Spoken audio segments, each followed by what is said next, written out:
Bulletin में बात होगी लोकसभा स्पीकर चुनाव की, संसद में विपक्ष के तीखे तेवरों की। देखेंगे नई संसद में राहुल गांधी के बढ़ते दबदबे को, केजरीवाल पर आए कोर्ट के अहम फैसले को, जानेंगे नीतीश कुमार के प्लान को और बुलेटिन के आखिर में देखेंगे जाने माने कार्टूनिस्ट इरफान की किस खबर पर पड़ी तिरछी नजर। लेकिन दिन भर की तमाम बड़ी खबरों से पहले एक नजर आज की सुर्खियों पर।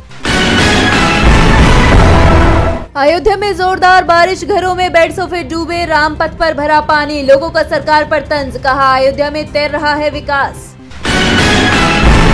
जेडीएस सांसद प्रज्वल रेवन्ना की जमानत अर्जी निचली अदालत में खारिज, सेक्स स्कैंडल मामले में है आरोपी। कांग्रेस नेता दिग्विजय सिंह का बीजेपी पर तंज, बोले डबल इंजन सरकार में सरकारी भर्तियां बन चुकी हैं व्यवसाय, तत्काल नीट के अध्यक्ष प्रदीप जोशी दें इस्तीफा। शेयर बाजार में तेजी, 620 अंकों की तेजी के साथ 78,674 पर बंद हुआ सेंसेक्स, तो 147 अंकों की तेजी के साथ 23,868 पर बंद हुआ निफ्टी। ये तो थी सुर्खियां। अब बात आज की सबसे बड़ी खबर की। 18वीं लोकसभा के लिए पहले सत्र में आज का दिन खास था, क्योंकि करीब 50 साल बाद लोकसभा में स्पीकर पद का चुनाव था। बीजेपी की तरफ से ओम बिरला तो विपक्ष की तरफ से के सुरेश को मैदान में उतारा गया। लेकिन स्पीकर चुनाव में अचानक इंडिया की रणनीति ने सरकार को हैरान कर दिया। तो कौन बना लोकसभा स्पीकर, देखिए इस रिपोर्ट में। ओम बिरला लोकसभा के अध्यक्ष चुन लिए गए हैं। बिरला को सत्ता पक्ष की तरफ से उतारा गया था, लेकिन उनकी जीत को मोदी सरकार की बड़ी हार माना जा रहा है। स्पीकर चुनाव में इंडिया ने सरकार को बता दिया कि इस बार उसकी मनमानी नहीं चलेगी, बल्कि वो होगा जो इंडिया और देश की जनता चाहती है। स्पीकर चुनाव में इंडिया गठबंधन चाहता तो वोटिंग की मांग कर सकता था, लेकिन ध्वनिमत से ओम बिरला के प्रस्ताव को मिली मंजूरी को उसने स्वीकार कर लिया। बाद में लोकसभा अध्यक्ष ओम बिरला को विपक्ष के नेता राहुल गांधी पीएम मोदी के साथ आसन तक लेकर पहुंचे। दरअसल स्पीकर पद के लिए हुए चुनाव को मोदी सरकार की बड़ी हार माना जा रहा है, क्योंकि आमतौर पर स्पीकर सर्वसम्मति से चुना जाता है। लेकिन इंडिया गठबंधन के साथ चर्चा में डिप्टी स्पीकर को लेकर सत्ता पक्ष ने कोई आश्वासन नहीं दिया। आमतौर पर डिप्टी स्पीकर का पद विपक्ष के पाले में जाता है, इसे लेकर विपक्ष ने स्पीकर पद पर अपना उम्मीदवार उतार दिया। इंडिया गठबंधन ने सरकार को मैसेज दिया है कि इस बार वो बेहद ताकतवर है, जरूरत पड़ने पर वो अपनी ताकत दिखाने को तैयार है। साथ ही दलित उम्मीदवार आगे करके कांग्रेस ने मैसेज दे दिया है कि बीजेपी दलित सांसद को स्पीकर नहीं बनने देना चाहती है, जबकि कांग्रेस ने पहले दलित नेता मल्लिकार्जुन खड़गे को पार्टी अध्यक्ष बनाया और अब स्पीकर भी बनाने की कोशिश की। एक तरफ जहां बीजेपी की जीत को मोदी सरकार की बड़ी हार माना जा रहा है, तो वहीं ओम बिरला के दूसरी बार लोकसभा स्पीकर बनने पर विपक्ष की तरफ से तंज भी कसा गया, तो बड़ी मांग भी की गई। इसके साथ ही विपक्ष की ताकत का भी एहसास सरकार को करा दिया गया। तो कैसे विपक्ष के तेवरों से दबाव में दिख रही है सरकार, देखिए रिपोर्ट। गुरुवार को सदन के विशेष सत्र के तीसरे दिन ओम बिरला को लोकसभा का स्पीकर चुन लिया गया। ओम बिरला के ध्वनिमत से लोकसभा अध्यक्ष बनते ही सदन में मौजूद तमाम दलों के प्रमुख सांसदों ने बिरला को बधाई दी। वही विपक्ष ने बधाई की औपचारिकता पूरी करते हुए साथ में सदन में अपनी ताकत का परिचय भी दे दिया। सबसे पहले प्रधानमंत्री नरेंद्र मोदी ने ओम बिरला को बधाई दी। उनके बाद नेता प्रतिपक्ष राहुल गांधी ने स्पीकर को बधाई देते हुए कहा कि हम उम्मीद करते हैं कि आप सदन में विपक्ष की आवाज दबने नहीं देंगे। अगर सरकार के पास राजनीतिक ताकत है तो हमारे पास जनता की आवाज है। वहीं सपा प्रमुख अखिलेश यादव ने कहा कि स्पीकर का अंकुश विपक्ष पर तो रहता ही है, लेकिन हम उम्मीद करते हैं कि सत्ता पर भी आपका अंकुश हो। तो शिवसेना यूपीटी सांसद अरविंद सावंत आक्रामक नजर आए। उन्होंने याद दिलाया कि 17वीं लोकसभा में जब महत्वपूर्ण बिल पास हो रहे थे तब सावंत निष्कासन झेल रहे थे। उन्होंने मणिपुर किसान आंदोलन और बेरोजगारी के मुद्दों को भी उठाया। सावंत के बाद सुप्रिया सुले का कहना था कि हम उम्मीद करते हैं कि इस बार विपक्ष के सांसदों को सस्पेंड नहीं किया जाए और खुली बातचीत का विकल्प हमेशा ही खुला रहे। इसके बाद स्पीकर ने अपने भाषण में आपातकाल की आलोचना कर सदन को 2 मिनट का मौन रखने के लिए कहा, जिसका विपक्ष ने कड़ा विरोध जताया और इसके बाद स्पीकर ने सदन की कार्रवाई को गुरुवार तक के लिए स्थगित कर दिया। इससे साफ है कि बीजेपी अपना पुराना रवैया नहीं बदलने वाली है। तो वहीं विपक्ष ने भी बधाई देने के साथ साथ अपनी बातों से सदन में अपनी ताकत का परिचय देने का काम किया है। विपक्ष के तीखे तेवरों ने साफ कर दिया है कि इस बार बीजेपी की नहीं चलेगी। तो वहीं राहुल के बढ़ते दबदबे ने मोदी सरकार की परेशानियों को और बढ़ा दिया है। आज संसद में राहुल गांधी नए तेवर में दिखे। राहुल को नेता प्रतिपक्ष बनाया गया, जिसके बाद बीजेपी दबाव में दिखाई दे रही है। देखिए रिपोर्ट। कौन है राहुल गांधी? इसका जवाब वो प्रधानमंत्री और पूरी बीजेपी को मिल गया है, क्योंकि राहुल गांधी अब केवल एक सांसद नहीं बल्कि नेता विपक्ष बन गए हैं और राहुल को अब वो संवैधानिक अधिकार मिल गए हैं जो सत्ताधारी दल के फैसले को रोक भी सकते हैं। अब ईडी, सीबीआई, चुनाव आयुक्त तो सीवीसी जैसे तमाम संवैधानिक पदों पर नियुक्ति में राहुल गांधी की सहमति लेना जरूरी होगी। राहुल गांधी का कद अब इतना बड़ा हो चुका है कि वो मोदी सरकार पर नजर रखने का काम करने वाले हैं। मोदी सरकार के खर्चे पर अब राहुल गांधी की नजर है। राहुल गांधी अब प्रधानमंत्री के साथ चीफ इलेक्शन कमिश्नर सहित चुनाव आयोग के 2 अन्य सदस्यों की नियुक्ति का चयन करने वाले प्रमुख पैनल का हिस्सा होंगे। इसके अलावा Rahul Lokpal, ED, CBI director, central vigilance commissioner, central information commissioner, NHRC प्रमुख को चुनने वाले समितियों के भी सदस्य होंगे। वैसे प्रधानमंत्री इन समितियों के अध्यक्ष होते हैं। पहली बार ऐसा होगा जब इन पदों पर नियुक्ति के फैसले में प्रधानमंत्री मोदी को राहुल गांधी से सहमति लेनी होगी। इसके अलावा राहुल भारत सरकार के खर्चों की जाँच करने वाली लोक लेखा समिति के अध्यक्ष भी होंगे। वो सरकार के कामकाज की लगातार समीक्षा भी करेंगे। वैसे इस बार के चुनाव परिणाम से बहुत कुछ साफ हो चुका है। चुनाव प्रचार में पीएम मोदी को उनके इस सवाल का जवाब मिल गया था, जिसमें उन्होंने कहा था कि राहुल गांधी कौन है, और अब देश की जनता ने बता दिया कि आखिर राहुल गांधी कौन है। राहुल के नेता प्रतिपक्ष बनने से बीजेपी मुश्किल में दिखाई दे रही है, तो वहीं दिल्ली के सीएम अरविंद केजरीवाल भी मुश्किल में फंसते हुए दिखाई दे रहे हैं। ईडी के मामले में उम्मीद थी कि केजरीवाल को सुप्रीम कोर्ट जमानत दे देगा, लेकिन उससे पहले ही सीबीआई की एंट्री हो गई।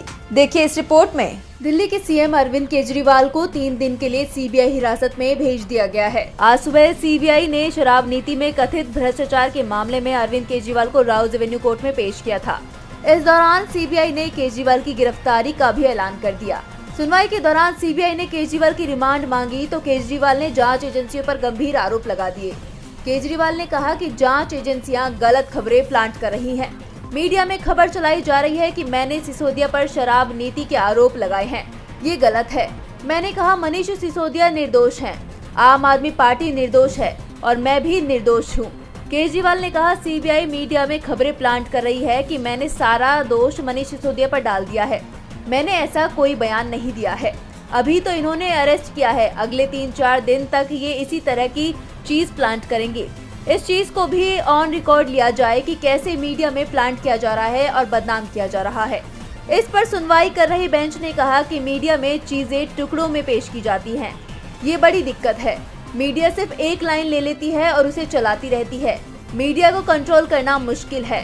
केजरीवाल की तरफ से पेश हुए वकील विवेक जैन ने कोर्ट में एक आवेदन दायर किया और सीबीआई द्वारा पूछताछ के लिए अर्जी और पारित आदेश दिलाए जाने की भी मांग की जा रही है।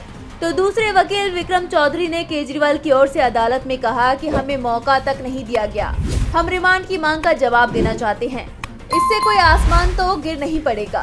फिलहाल जिस तरह से केजरीवाल के मामले में अचानक सीबीआई की एंट्री हुई और केजरीवाल को गिरफ्तार किया गया, उसकी टाइमिंग को लेकर सवाल उठ रहे हैं, क्योंकि अगर सीबीआई केजरीवाल को गिरफ्तार नहीं करती तो इस बात की संभावनाएं सबसे ज्यादा थी कि बुधवार को केजरीवाल जेल से बाहर आ जाते। एक तरफ जहां बीजेपी पूरी कोशिश में है कि केजरीवाल को राहत न मिल सके, तो वहीं एनडीए के सहयोगी दल ने बीजेपी की मुश्किलें बढ़ा दी हैं। मोदी की कुर्सी संकट में फंसती दिख रही है। नीतीश ने एक बड़ा प्लान तैयार किया है, जिसके लिए वो जल्द ही दिल्ली में मीटिंग भी करने वाले हैं। इस दौरान कई अहम फैसले लिए जाएंगे। देखिए इस रिपोर्ट में।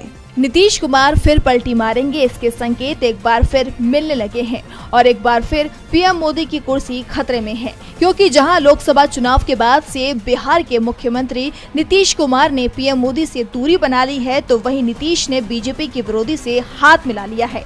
नीतीश ने दिल्ली में 29 जून को पार्टी की राष्ट्रीय कार्यकारिणी की बैठक बुलाई है। इस बैठक में बड़े फैसले हो सकते हैं। दरअसल नीतीश कुमार की हाल ही में झारखंड के निर्दलीय विधायक सरयू सराय से मुलाकात हुई है।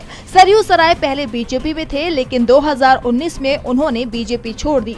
राय ने झारखंड विधानसभा चुनाव में बीजेपी के खिलाफ मोर्चा खोल दिया था। खुद राज्य के सीएम रघुवर दास के खिलाफ चुनाव मैदान में उतरे और उन्हें हरा भी दिया। और अब सरयू सराय नीतीश कुमार की मुलाकात के बाद दावा किया जा रहा है कि नीतीश बीजेपी को करारी चोट देने की तैयारी कर रहे हैं।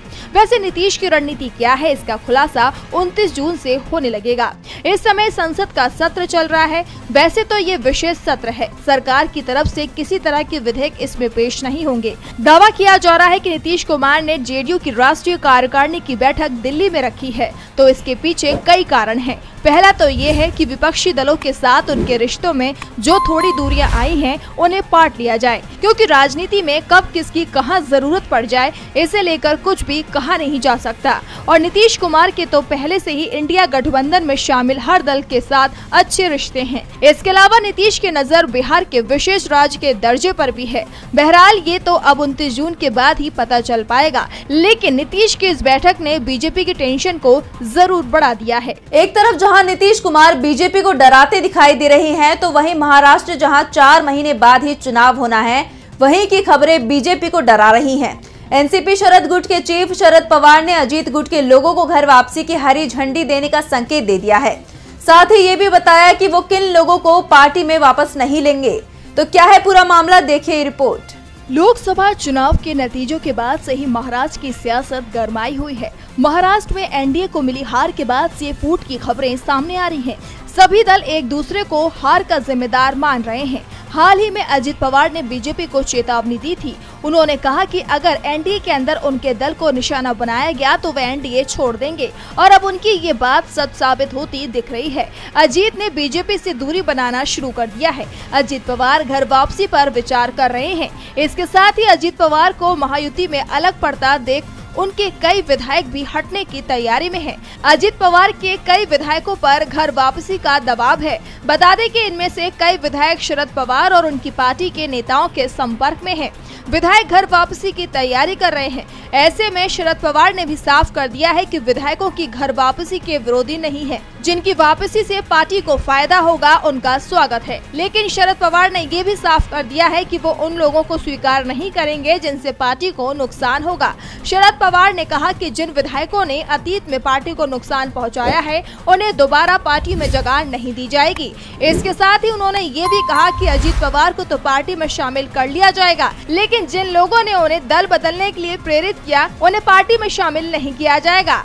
शरद पवार ने कहा कि पार्टी नेताओं और पदाधिकारियों से चर्चा के बाद नेताओं की घर वापसी को लेकर फैसला लिया जाएगा। पवार गुट के एक नेता ने बताया कि दूसरे गुट में प्रफुल्ल पटेल, सुनील तटकरे, धनंजय मुंडे, छगन भुजबल शामिल हैं। शरद पवार इन नेताओं को पार्टी में कभी स्वीकार नहीं करेंगे, लेकिन विधायकों को पार्टी में वापस लिया जा सकता है।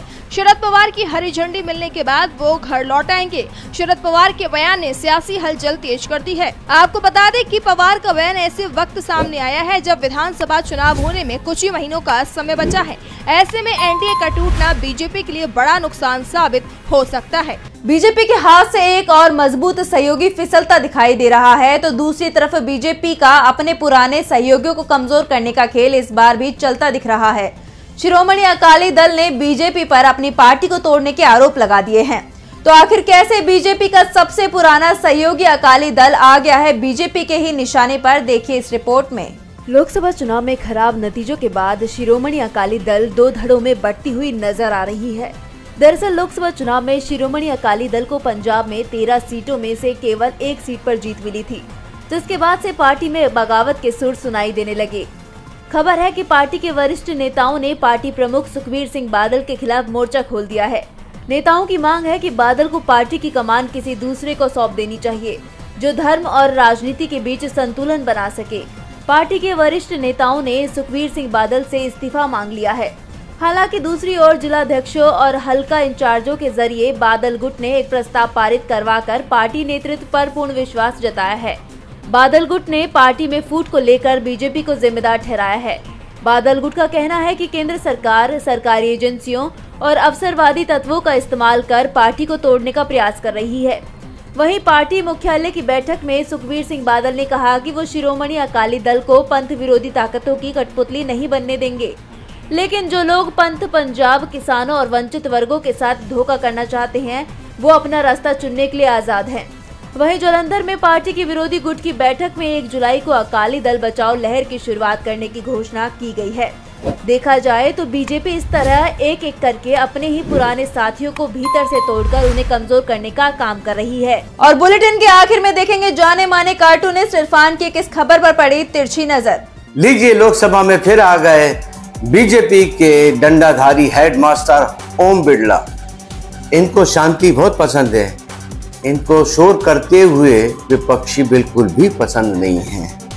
पिछली बार इन्होंने अपने डंडे से बहुत सारे विपक्षियों को सबक सिखाया था, लेकिन इस बार उनको याद रखना चाहिए डंडा जरा संभल कर चलाएं, क्योंकि डंडे में जोड़ बहुत है।